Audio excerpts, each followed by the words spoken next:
9 horas mais 35 minutos, temperatura de momento com os estúdios da Rádio Osório de 24 graus e 5 décimos. O tempo em Osório apresenta-se neste momento nublado, e a tendência tempo nublado em Osório também nos demais municípios da região.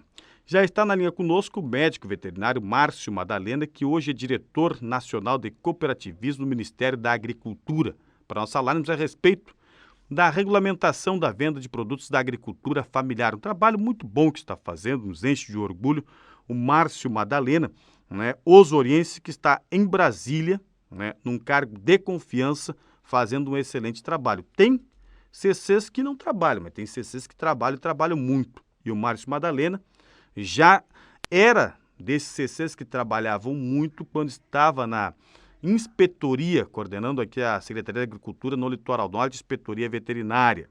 E lá em Brasília continua fazendo então um excelente trabalho. Márcio Madalena, bom dia, um prazer voltar a falar com um amigo. Bom dia, Elias, bom dia, ouvintes da Rádio Osório, um prazer poder retornar a falar com um amigo e com os nossos ouvintes do litoral. E não precisa pagar a cerveja por este elogio, porque realmente o amigo merece, está fazendo um grande trabalho aí em Brasília, hein?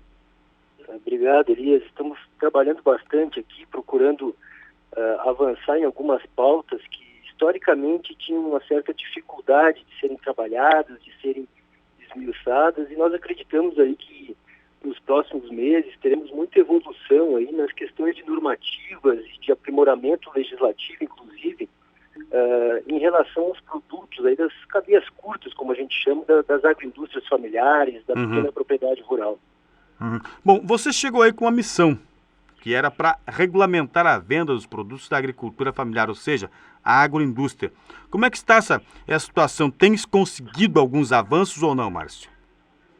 Bom, na verdade é o seguinte, Elias, nós chegamos aqui em janeiro de 2019, no início do atual governo, o secretário Fernando Schwank, nosso secretário de Agricultura Familiar e Cooperativismo, assumiu essa secretaria no início do governo e nos convidou aí, tivemos a oportunidade de vir trabalhar no Departamento de Cooperativismo e Acesso a Mercados. Hoje temos a oportunidade de estar à frente desse departamento.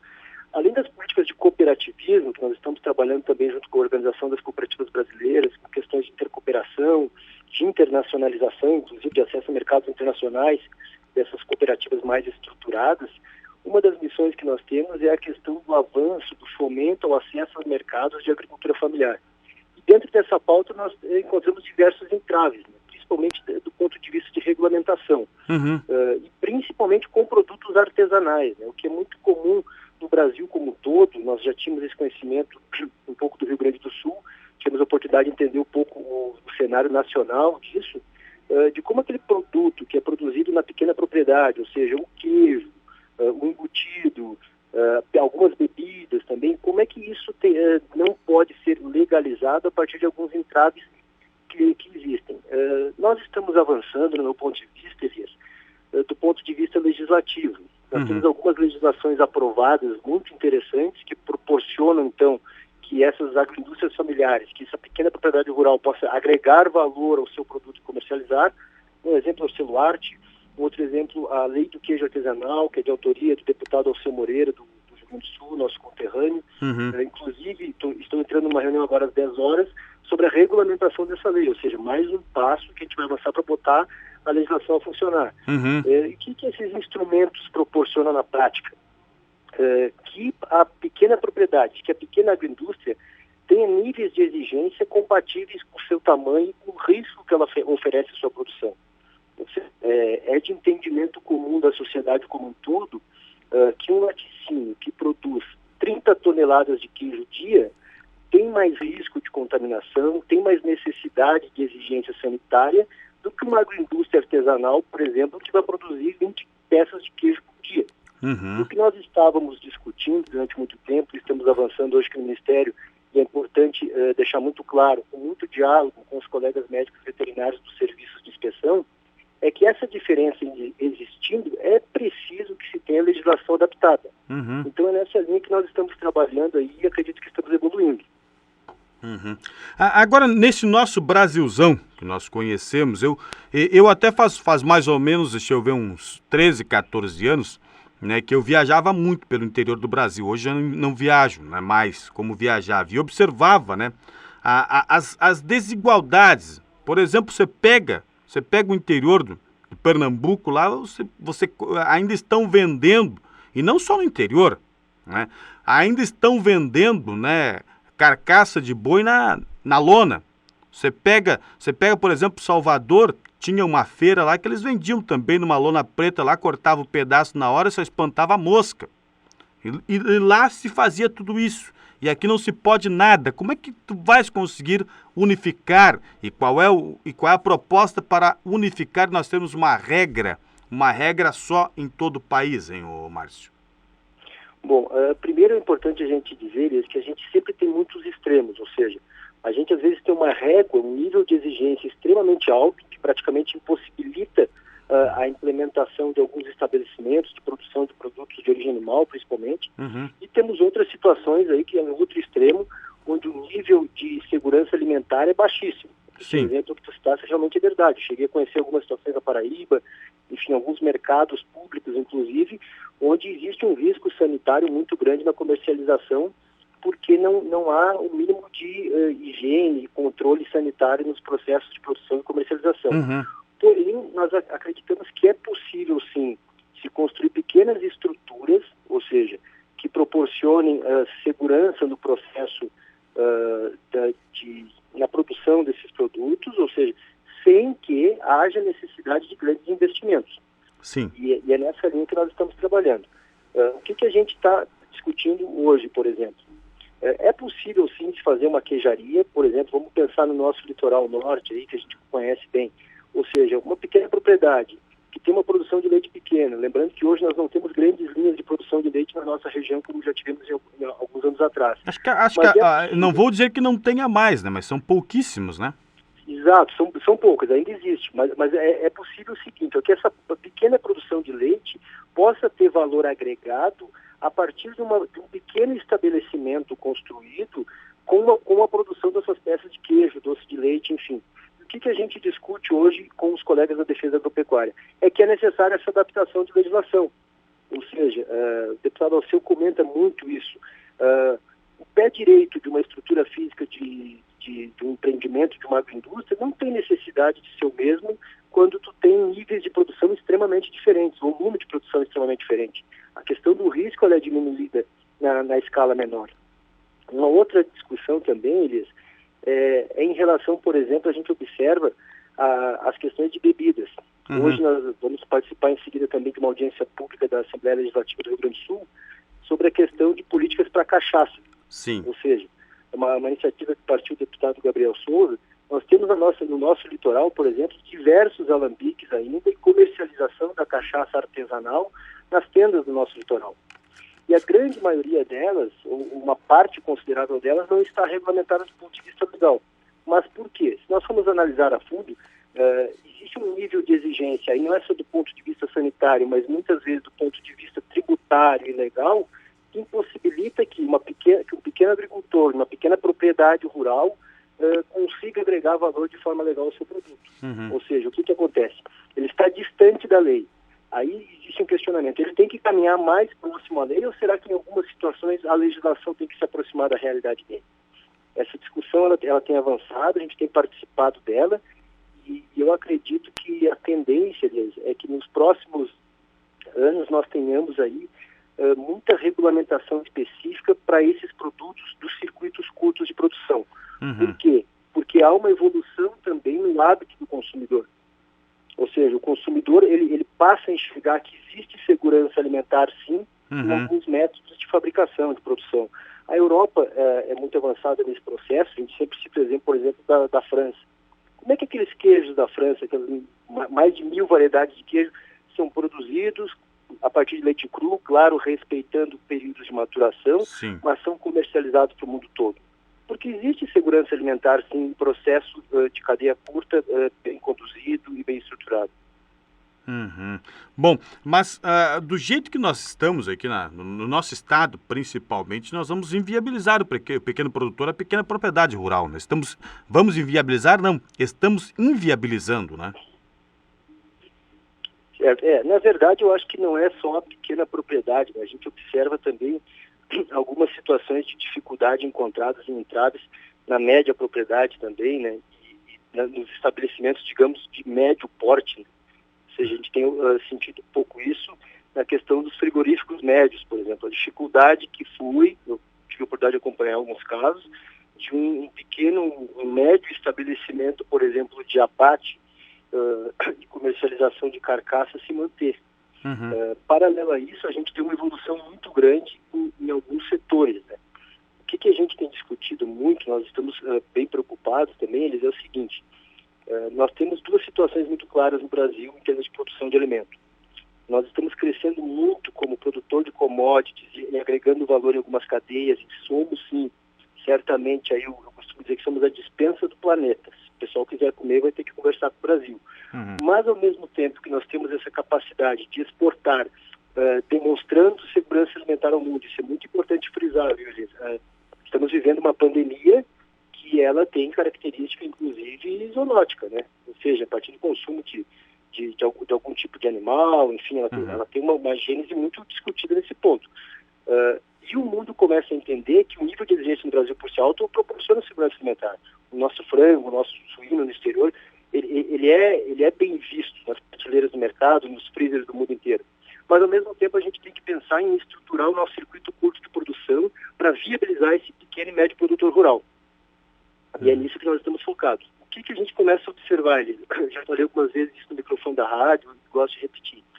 A gente começa a observar o crescimento do movimento da sociedade de valorizar esses produtos do circuito curto. Grande exemplo que a gente sempre cita aí, o queijo da canastra, em Minas Gerais. Talvez o maior caso de sucesso nessa questão. Desenvolveu todo o turismo da Serra da Canastra, existe lá, eu conheço muitos produtores daquela região, tive a oportunidade de visitar, esses pequenos produtores rurais com pouca produção de leite, que agregaram valor no seu produto e hoje tiveram, a partir dessa geração de renda, uma melhora, inclusive, de qualidade de vida considerado, e o seu produto passa a ser reconhecido. O que eu acredito muito, Elias? Que essa é uma tendência nacional. Isso vai acontecer no país todo. Se nós pensarmos no nosso litoral, vamos pegar um exemplo clássico aqui. Essa questão da cachaça avançando. Todo mundo que gosta de tomar sua cachaça, por exemplo, que tem aquela preferência de ir na tenda A ou na tenda B, sabe muitas vezes de onde é que é aquela cachaça. Aquela cachaça é propriedade do Elias.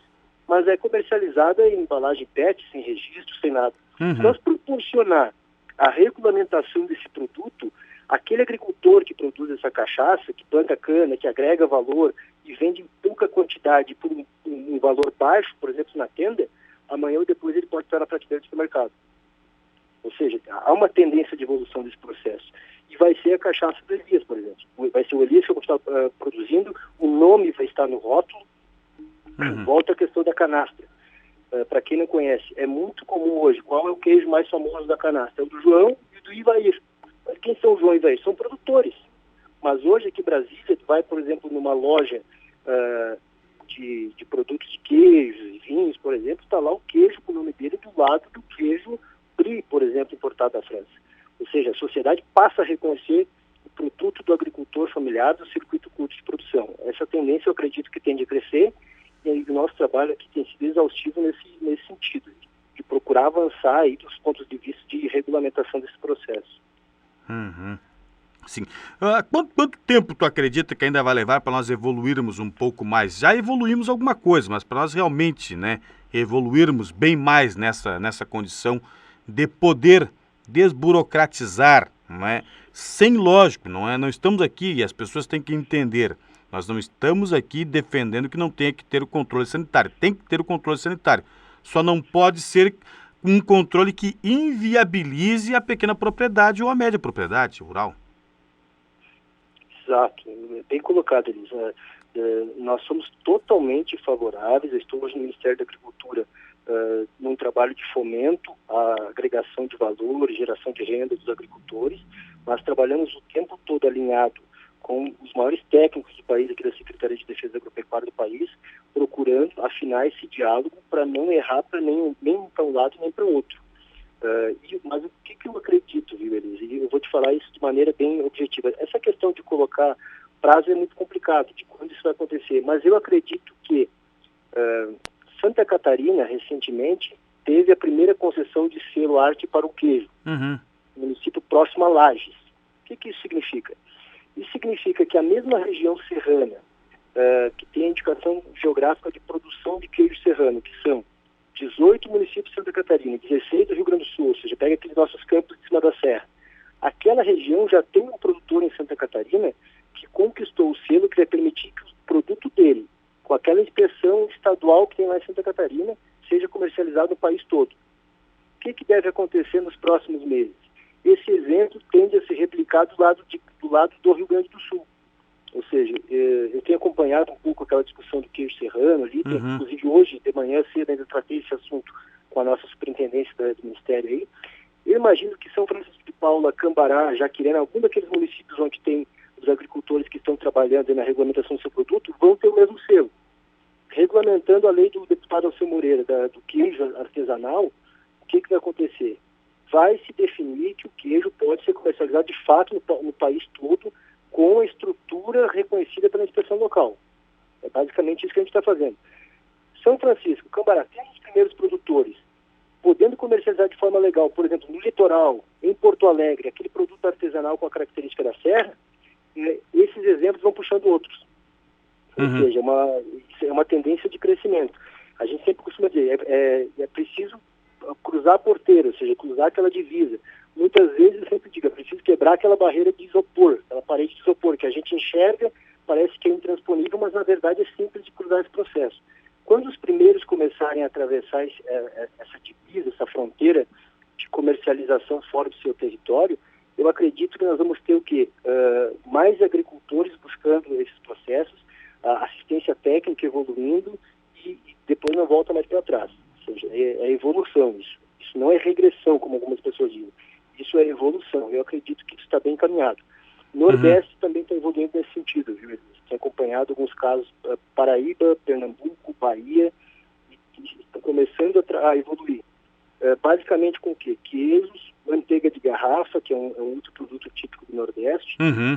A gente está acompanhando no norte do país, lá no Amazonas, também uma situação com o pirarucu, que é um peixe típico da região, que também tinha uma série de entradas de comercialização. Hoje a gente já tem um caso de uma cooperativa que coloca esse produto no Rio de Janeiro. Sim. Então eu acredito que o Brasil vai passar a se conhecer através da gastronomia típica regional. Sim. Agora, antes de nós encerrarmos aqui, o Márcio, essa questão da cachaça aqui, da regulamentação da cachaça artesanal, se não conseguir regulamentar realmente tudo certinho, seria o fim das nossas tendas aqui na beira das estradas, né?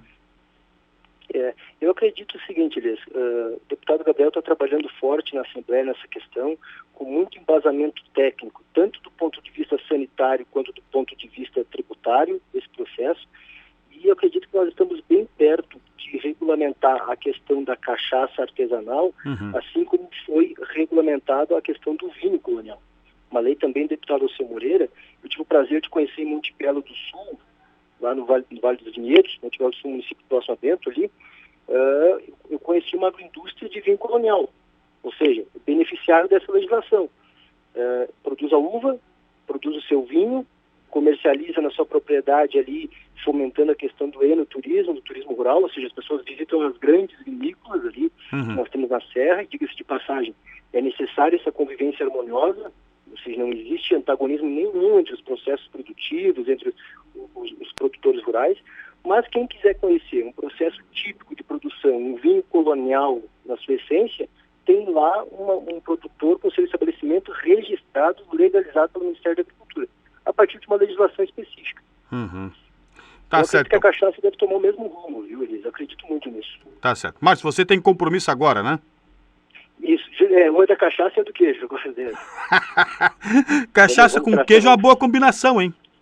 Exato. Vamos para uma reunião agora da regulamentação do queijo e da audiência pública da cachaça. Tá certo, então. Márcio, um grande abraço, é um prazer falar com o amigo. Parabéns pelo trabalho que você está fazendo aí em Brasília, representando o pequeno produtor. Muito obrigado, Elias. Muito obrigado aos ouvintes da Rádio Osório. E é uma satisfação sempre que possível a gente conversar com os amigos aí. Um grande abraço a todo mundo. Tá certo, muito obrigado. São 9h mais 55, 24 graus, 3/10 a temperatura. Entrevistamos no programa Olho Vivo o diretor de cooperativismo do Ministério da Agricultura, médico veterinário Márcio Madalena.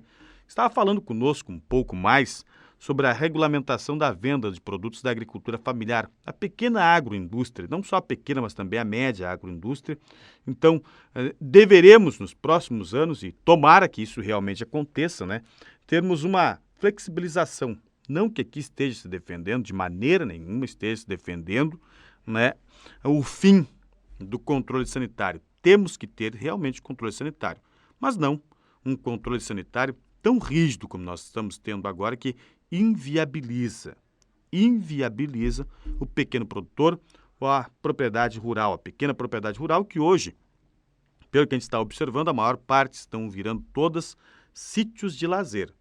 Por quê? Porque não pode mais nada. Você planta uma roça de feijão, não pode vender para o Léo, tem que vender de forma clandestina para o Léo. Você tem lá 20, 30, 40 galinhas, você quer vender os ovos, não pode vender. Se quer vender uma galinha carneada, uma galinha caipira, não pode vender, mesmo se matando na sua cozinha que você utiliza para alimentação sua e também da sua família, você não pode vender, a não ser que seja de forma clandestina. E como é que vai viver? Se carneia um porco, não pode vender a linguiça, não pode vender o salame. Você planta uma roça de aipim, quer congelar, quer vender o aipim em casca, não, ou melhor, descascado, não dá, que é onde vai agregar um pouquinho mais de valor. Você não vai conseguir, porque tem que regulamentar isso, regulamentar aquilo e aquele outro. Então, gente, realmente a situação é muito complicada, mas muito difícil mesmo para o pequeno produtor. 9 horas mais 57 minutos, temperatura de 24 graus e 2 décimos. Nós vamos ao intervalo comercial para Dr. Felipe Monteiro. Você está com dor nas costas, dor de cabeça, né? Converse com o médico neurocirurgião Dr. Felipe Monteiro. O telefone é o 3663-1233 para agendamento de consulta. Você não está tendo uma noite boa de sono? Mas você acorda cansado? O problema pode ser com o seu colchão. Colchões Eco7. Invista em você, invista em sua saúde. Ligue agora mesmo para o Leandro, 991 36 73 58 e agende uma visita com ele.